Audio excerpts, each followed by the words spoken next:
After 2 years, a conversation with the President of the United States. Last evening in his office, Mr. Kennedy looked back at the first 2 years of his presidency and looked ahead. Talking with him for some 90 minutes were 3 White House correspondents: Bill Lawrence of ABC News, George Herman of CBS News, and Sandra Van Oker of NBC News. Now on the CBS television network, an hour of that conversation, edited and recorded on videotape. As you look back upon your first 2 years in office, sir, has your experience in the office matched your expectations? You had studied a good deal the power of the presidency, the methods of its operation. How has this worked out as you saw it in advance? Well, in the first place, I think the problems are more difficult than I had imagined they were. Secondly, there's a limitation upon the ability of the United States to solve these problems. We are involved now in the Congo in a very difficult situation. We've been unable to secure an implementation of the policy which we've supported. We are involved in a good many other areas. We are trying to see if a solution can be found to the struggle between Pakistan and India, with whom we want to maintain friendly relations. Yet they're unable to come to an agreement. There is a limitation, in other words, upon the power of the United States to bring about solutions. I think our people get awfully impatient and maybe fatigued and tired and say, we've been carrying this burden for 17 years. Can we lay it down? Well, we can't lay it down, and I don't see how we're going to lay it down in this century. So that I would say that the problems are more difficult than I imagined them to be. The responsibilities placed in the United States are greater than I imagined them to be, and there are greater limitations upon our ability to bring about a favorable result than I had imagined them to be. And I think that's probably true of anyone who becomes president, because there is such a difference between those who advise or speak or legislate and between the man who must select from the various alternatives proposed and say that this shall be the policy of the United States. Well, it's much easier to make the speeches than it is to finally make the judgments, because unfortunately your advisors are frequently divided.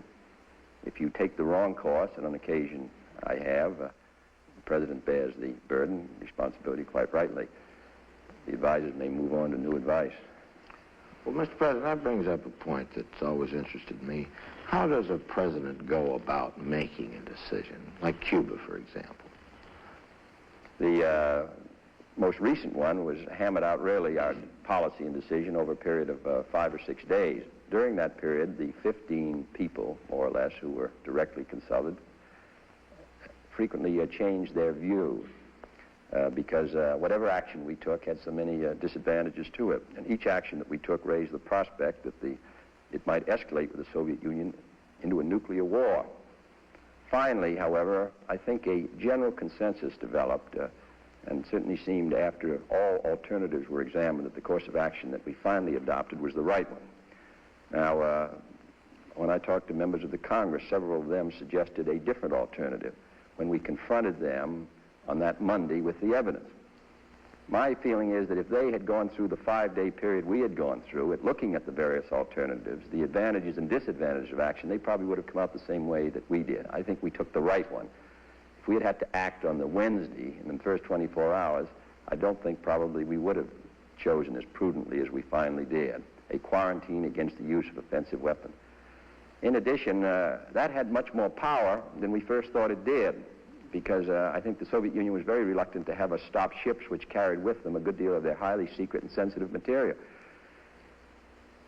One of the reasons I think that the Soviet Union withdrew the IL-28s was because we were carrying on very intensive low-level photography. Now, no one would have guessed, probably, that that would have been such a harassment. Mr. Castro could not permit us to indefinitely continue widespread flights over his island at 200 feet every day. And yet he knew if he shot down one of our planes that then it would bring back a much more serious reprisal on him. So it's very difficult to always make judgments here about what the effect will be of our decisions on other countries. In this case, it seemed to me that we did pick the right one. In Cuba of 1961, we picked the wrong one. I'd like to go back to the question of the consensus and your relationship to the consensus. You have said, and the Constitution says, that the decision can be made only by the President. Now, what was your relation to the consensus? Did you form no opinion until a consensus appeared, or were you part of forming the consensus? And had you disagreed with it, what then? Well, I think that, well, you know, that old story about Abraham Lincoln in the cabinet. He says, all in favor say aye, and the whole cabinet voted aye, and then all opposed no, and Lincoln voted no, and he said the vote is no. So that naturally the Constitution places the responsibility on the president. There was some disagreement with the course we finally adopted, but the course we finally adopted had the advantage of permitting other steps if this one was unsuccessful. In other words, we were starting, in a sense, at a minimum place. Then, if that were unsuccessful, we could have gradually stepped it up until we had gone into a much more massive action, which might have become necessary if the first step had been unsuccessful. I would think that the majority finally came to accept that, though at the beginning there was a much sharper division. And after all, this was very valuable because the people who were involved had particular responsibilities of their own. Mr. McNamara, Secretary of Defense, who therefore had to advise me on the military capacity of the United States in that area, the Secretary of State, who had to advise on the attitude of the OAS and NATO, so that, in my opinion, the majority came to accept the course we finally took. It made it much easier. The Cuba of 1961, the advice of those who were brought in on the executive branch was also unanimous, and the advice was wrong. So that, and finally, and I was responsible, so it finally comes down that no matter how many advisors you have, frequently they are divided, and the president must finally choose. The other point is something that President Eisenhower said to me on January 19th. He said, there are no easy matters will ever come to you as president. If they're easy, they will be settled at a lower level. So the matters that finally come to you as president are always the difficult matters, and matters which carry with them large implications. So this contributes to some of the burdens of the office of the presidency, which other presidents have commented on. During the Cuban crisis, there was some problem, which you're apparently familiar with and bored with by now, about the possibility of a president talking in very private and secret conversations with his advisors, and that somehow leaking out. Do you think that this is going to inhibit the free, frank flow of advice that every president has to have? No, I think it's unfortunate when there's sort of conversations, but there are, 1,300 reporters accredited to the White House alone. There are, I suppose, 100 or 150 people who are familiar with what goes on because in the Security Council meetings, in one way or another, you've got the people who are actually there, and you've got others who are given instructions as a result of the decisions there, and I suppose people do talk, and then as I said at the time of the Cuban disaster of April '61 that the success is 100 fathers and defeats an orphan. I suppose when something goes well, there's more tendency to talk at all levels. And frequently the reports are inaccurate. I would say the security is pretty good at the National Security Council. It's unfortunate when it's breached. Is it true that during your first year, sir, you would get on the phone personally to the State Department and try to get a response to some inquiry that had been made? Yes, I still do that when I can, because it's, I think there's a great tendency in government to have papers stay on desks too long. And it seems to me that's one really of a function. After all, the president can't administer a department, but at least he can be a stimulant. Do you recall any response that you received from somebody who wasn't suspecting a phone call in the State Department? Any specific response somebody made to you? No, they always respond. They always say yes, but it takes a little while to get. You know, after I met Mr. Khrushchev in Vienna, and they gave us an aide memoire. It took many weeks to get our answer out through the State Department, coordinate with the British, the French, and the Germans. It took much too long. It seems to me we've been able to speed it up, but this is a constant problem in various departments. There are so many interests that are involved in any decision. No matter what whether the decision is about Africa or Asia, it involves the Europe's desk, it involves the desk of the place, it involves the Defense Department, it might involve the CIA, it frequently involves the Treasury, it might involve the World Bank, or it involves the United Nations delegation. So it seems to me that one of the functions of the president is try to have it move with more speed. Otherwise, you can wait while the world collapses. You once said that you were reading more and enjoying it less. Are you still as avid a newspaper reader, magazine? remember those of us who traveled with you on the campaign, a magazine wasn't safe around you. Oh, it is. No. I think it's invaluable, even though it may cause you it's never pleasant to be reading things frequently that are not agreeable news, but I would say that it's an invaluable arm of the presidency as a check, really, on what's going on in administration. And more things come to my attention that cause me either concern or give me information. So I would think that Mr. Khrushchev, operating a totalitarian system which has many advantages as far as being able to move in secret and all the rest, there's a terrific disadvantage not having the abrasive quality of the press applied to you daily to an administration. When you have, even though we never like it, and even though we don't, even though we wish they didn't write it, and even though we disapprove, there isn't any doubt that we couldn't do the job at all in a free society without a very, very active press. Now, on the other hand, the press has the responsibility not to distort things for political purposes, not to just take some news in order to prove a political point. It seems to me their obligation is to be as tough as they can on administration, but do it in a way which is directed towards getting as close to the truth as they can get, and not merely because of some political motivation. Mr. President, in the light of the election returns, which at the congressional level at least were certainly a defeat for the Republican hopes, how do you measure your chances for significant success domestically in the Congress just ahead? Well, I think we'll be in about the same position of the last 2 years. I think that, as I say, what we have that's controversial will be very closely contested.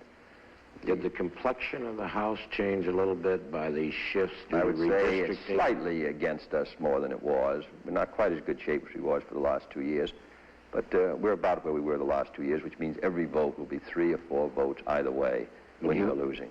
Do you have a very crucial vote at the outset on this Rules Committee fight again, do you think? And I hope that the Rules Committee is kept to its present number, because we can't function if it isn't. We might as well, we're through if we lose, if they try to change the rules. Nothing controversial in that case would come to the floor of the Congress. In other the whole words, program, in my opinion, would be emasculated. as a young congressman, sir, you voted to impose a 2-term limitation on presidents. Now that you've held the office for a while and also observed its effect on President Eisenhower's second term, would you repeat that vote even if the amendment did not apply to yourself? Yes, I would. I know the conditions were special in 47, but I think 8 years is enough. And I'm not sure that a president, if he's, in my case, if I were reelected, that you're at such a disadvantage. There aren't many jobs. That isn't the power of the presidency, patronage at all. They're filled in the first month. Most of those jobs belong to the members of the Congress anyway, so patronage isn't a factor. I think there are many other powers of the presidency that run in the second term as well as the first. Well, Mr. President, on that point, the fact is President Eisenhower has great influence today in the Republican Party and therefore in the country, and has great influence in foreign policy. He doesn't even hold office. In some ways, his influence is greater to some degree. So that, and the same is really true of also of President Truman, President Hoover. I don't think that it depends on the influence of a president. Still substantial in his second term, though I haven't had a second term. I think it is. Are you looking forward to one, sir? Mr. President, on that point, much of your program still remains to be passed by the Congress. There are some people who say that you either do it in the next 2 years or it won't be done should you be elected to a second term. Do you share that point of view?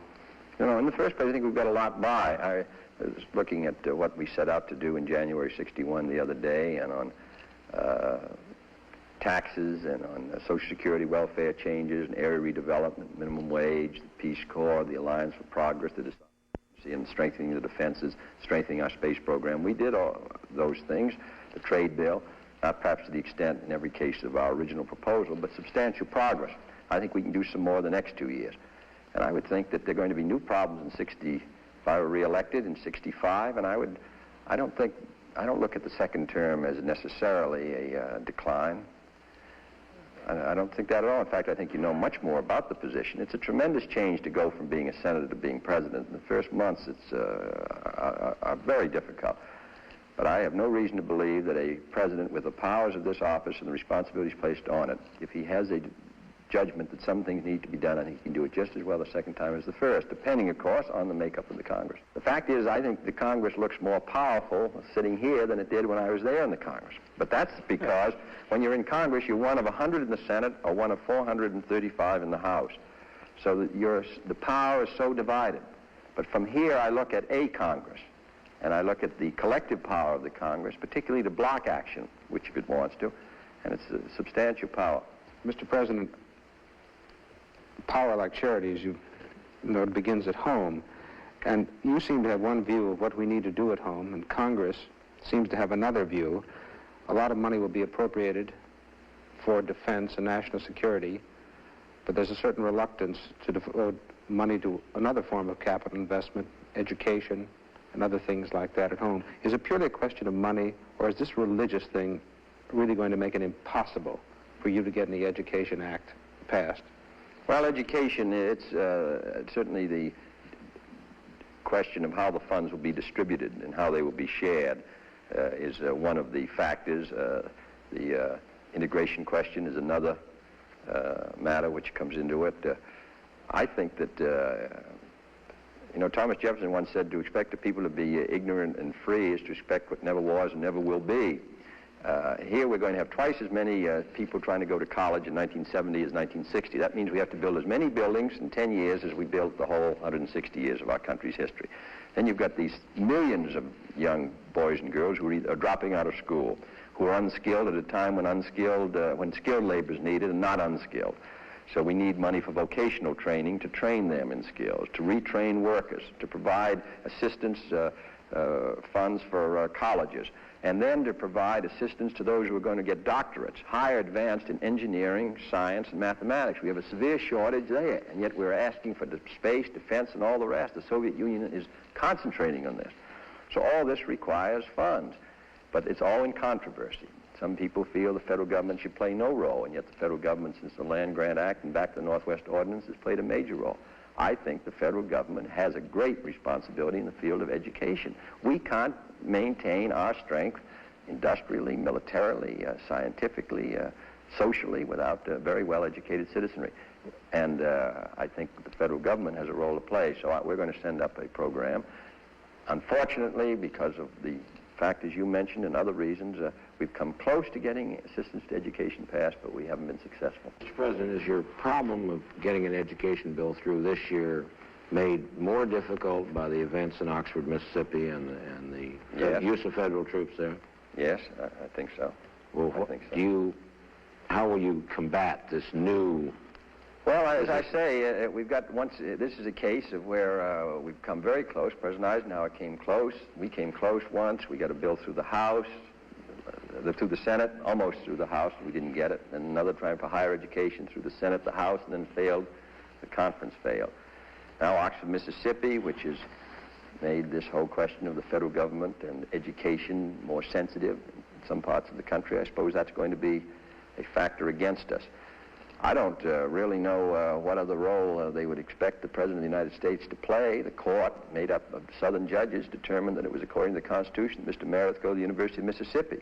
The governor of Mississippi opposed it, and there was rioting against Mr. Meredith, which endangered his life. We sent in marshals, and after all, 150 or 60 marshals were wounded one way or another out of 400 or 500, and at least 3/4 of the marshals were from the South themselves. And then we sent in troops when it appeared that the marshals were going to be overrun. I don't think that anybody who looks at the situation could think we could possibly do anything else. But on the other hand, I recognize that it's caused a lot of bitterness against me and against the national government in Mississippi and other parts. And though they expect me to carry out my oath, Constitution, and that's what we're going to do, but it does make it more difficult to pass an education bill. But I think we shouldn't penalize this great resource of our youth for all these reasons. Instead, we ought to do the job and get these schools built, these teachers compensated, and higher education available to all these boys and girls.